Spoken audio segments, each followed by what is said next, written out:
Hi friends, good evening, welcome back to my channel. কেমন আছো তোমরা? আশা করি ভালো আছো। আর দেখো, আমি রেডি হয়ে গেছি বিয়েবাড়ি যাওয়ার জন্য। কেমন লাগছে আমাকে বলবে, কমেন্টে জানাবে।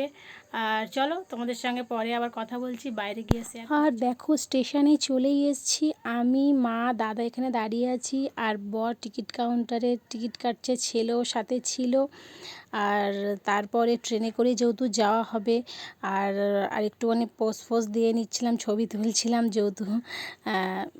তারপরে ফাইনালি ট্রেনে উঠেই পড়েছি। আর ট্রেনে এত হাওয়া দিচ্ছিল, ফাঁকা ট্রেন। আর চুলগুলো দেখো, পুরো পাগলিদের মতন হয়ে গেছিলাম আমি। ছেলেও তাই এসে বলছে, মা কেমন লাগছে।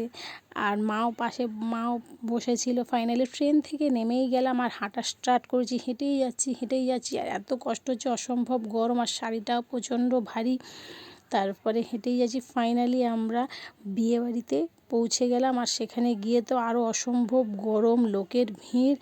আর পুরোপুরি আমি দেখো ঘেমেই গেছি। আর তেমন খাবার ভিডিও কিচ্ছু শ্যুট করতে পারিনি, এত কষ্ট ছিল। তারপরে আর ক্যামেরা অন করিনি, বাড়িতে এসে ক্যামেরাটা অন করেছি, তোমাদের দেখাচ্ছি। আর চলো, ভিডিওটা যদি আমার ভালো লাগে পুরো স্কিপ করো না, পুরো ভিডিওটা দেখো। আর চলো, টাটা, বাই বাই, পরে আবার দেখা হবে, প্লিজ পাশে থেকো।